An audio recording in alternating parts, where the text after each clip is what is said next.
University. Here is Walt's campaign surrogate, Pete Buttigieg. Sir, thank you so much for giving us some time this morning. Thank you. Thanks for having me on. It was a big showing for the president yesterday. They put him at 11 o'clock, though, last night. And a lot of people were saying, we love you, Joe. We love you, Joe. But he's no longer the nominee. A lot of questions, though, about it, because the New York Times writes that all the cabinet meetings that the president has been having have been scripted. They said 9 months since the latest cabinet meeting. Axios writes that he's only available for work between the hours of 10 a.m. to 4 p.m. And then the Wall Street Journal says when it came down to the debt ceiling negotiations back in 23, Nancy Pelosi had to take over it. Is this the reason why he's no longer the nominee for your party? That's funny. Sometimes I feel like conservative media and the Republican Party still think they're running against Joe Biden. Mm-hmm. He had an opportunity last night to demonstrate his achievements, right? The fact that he is responsible, for example, mm-hmm. for the biggest run of job growth in the history of the American presidency. I think in any job, but especially the presidency, you want to be judged by your results. People want to nitpick the show flow of a cabinet meeting mm-hmm. when we have had a country that, when he inherited it, was in a condition where you couldn't even approach the Capitol because of the violent assaults on the Capitol by Trump supporters. Not just getting our country moving on from that, not just getting our country back on its feet from the COVID collapse, but all of the other things that he did, including, by the way, delivering the infrastructure bill that Donald Trump promised and failed to deliver. I know you got the talking points. You want to go off how many hours he's in which office at what time?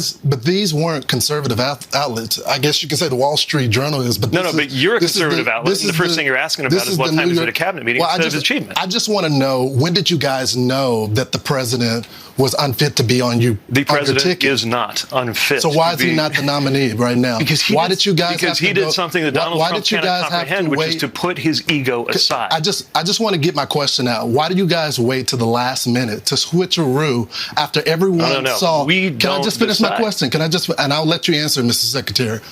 But you guys waited until after the debate, where everybody in America saw what happened that day. Mm-hmm. And all of these reports are coming out that you guys knew behind the scenes, that cabinet members were frustrated, that he couldn't do the negotiations with Nancy Pelosi, and that she had to take it over. What negotiations with Nancy Pelosi? The debt ceiling in 2003, when it came down to the debt ceiling negotiations, that she had to take it over because he didn't know the talking points. He won the debt ceiling negotiations. That's the point. You can go over whether he slips up and says one name when he wants to say another name, or you can look at what he's actually accomplished as president. It turns out he's really good at being president of the United States. So let's talk about the record of the Biden-Harris administration. When you look at inflation, it's up 19.4%. When you look at the southern border, it's 8.1 encounters. When you look at crime, violent crime across 66 major cities, it's up almost 10% at 9.6%. Is that a record that you can run on? Well, certainly the Biden-Harris record of bringing crime down compared to why crime went up under Donald Trump. And I often wonder,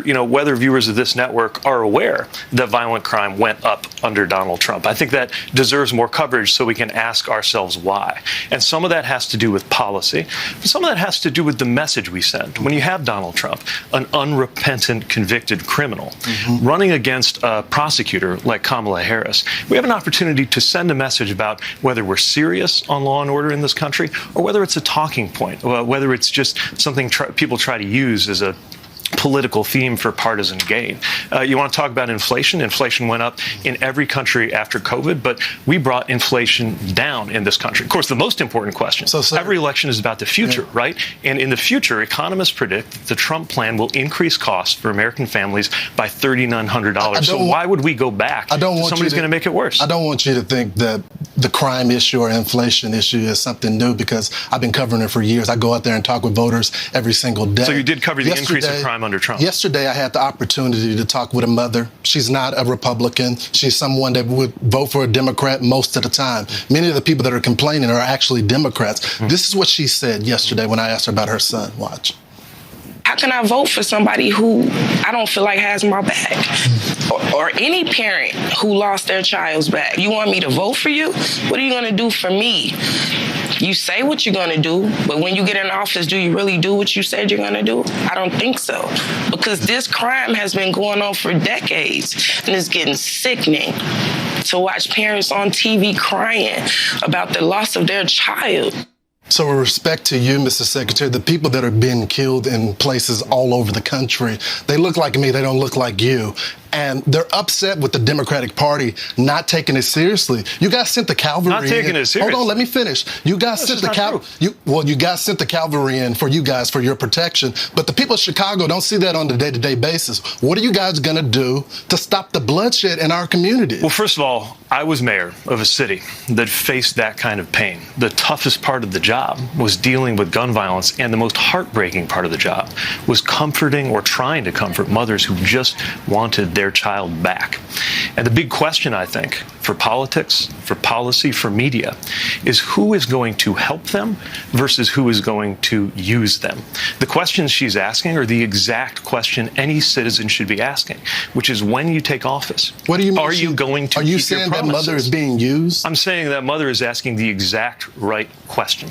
And the question is, what are you going to actually do when you come into office? Now, we're getting a lot of people speaking up about... Just tell me what you guys are... I'll tell you exactly what we're going to do. What you've done to stop the bloodshed. Actually confront gun violence. 90% of Americans, more than 80% of Republicans, think we ought to at least be doing universal background checks. But Donald Trump says no. The Republican Party says no. You talk about assault weapons, something that made a difference when that assault weapons ban contributed to the reduction in crime. I remember coming to Chicago as a kid. And by the way, even though some media only want to talk about the worst and most painful things that go on in our city, Chicago is a proud city. Chicago is an extraordinary city. But I do remember coming here when crime and murder was off the charts, and the work that went on to bring it down from those levels that we saw in the past, the work that's going on to save lives right now is something that deserves the backing. There was over 20 people shot last week, 5 people shot over the weekend. Then why would we elect leaders who won't do anything about gun violence? Well, it's the Democrats that run the city. Name the Republican that is in charge. All right, but this is really important, right? No, tell me. I will tell you. One Republican in charge of Chicago. Well, hold on. Name them. Listen to me, because not only did we have those levels of crime under Democratic and Republican leaders, right? But people try to cherry pick this for partisan purposes. You want to play that game? It's not partisan. We can talk about As I told you, Mr. Mayor, they look like me, not you. Yeah, and so is the case in Boston, where there was a much lower murder rate, and also a Democratic mayor. We could talk about how the murder rate in Mississippi is double what it is in Illinois. Now, I could go around saying that the murder rate in Mississippi is double what it is in Illinois because Mississippi has a Republican governor and Illinois has a Democratic governor. But you and I both know it just doesn't work that way. I got you, Mr. Mayor. Thank you so much. I want to go to the Kamala economic agenda. This is some of the criticism that has come out. The Washington Post editorial board said on Friday, the Times demands serious economic ideas. Harris supplies gimmicks. CNN Business says on Friday, Harris plans to stop price gauging could create more problems than it solved. The Hill says as of Friday, Kamala's economic plan is about to drop and high prices are here to stay. I talked to one voter yesterday. This is what he had to say about proposing ideas to address our community. Let's watch. I don't think I want to vote for Kamala just like that either. And I'm a Democrat. So why is that? Do you feel like she has released the plan to fix the community or anything like that? Not at all. I feel like she hasn't spoken about things that she wants to do as far as making it better. As you can see, Mr. Secretary, I go speak to average day people. He's a Democrat. He may even vote for Kamala Harris, but he says there's no plan been released. Well, a plan's been released, but it's our job to communicate that to every voter. We need to make sure that they understand what we're going to do to maintain the historic job growth. And we need to lay out the contrast, right? Ask people, why was job growth so much worse under Donald Trump than it is today under Biden-Harris? And again, most importantly, like every election, it's about the future. Now, we want to talk about prices. We want to talk about inflation. Economists think things are going well right now? Well, definitely a lot better than they were under Donald Trump, right? I grew up in the industrial Midwest. I saw weeds pushing up between the asphalt of parking lots of factories. They told us those union jobs were never coming back. They told us that we were done making things. That's changed. We have a manufacturing boom today. Yeah. Compared to the manufacturing recession that we experienced under Donald Trump. And that was before COVID, let alone, of course, all the jobs that were lost after that. But every election is about the future. And in the future, economists estimate that Trump's plan to tax goods coming into this country will increase costs on a typical family by $3,900. We disagree with that. You're going to have a great opportunity today. You got a speech tonight to lay out the future for the party. We look forward to seeing you, Mr. Secretary. Thank you so much for giving us some time. Thank you. Thanks for having me in. All right.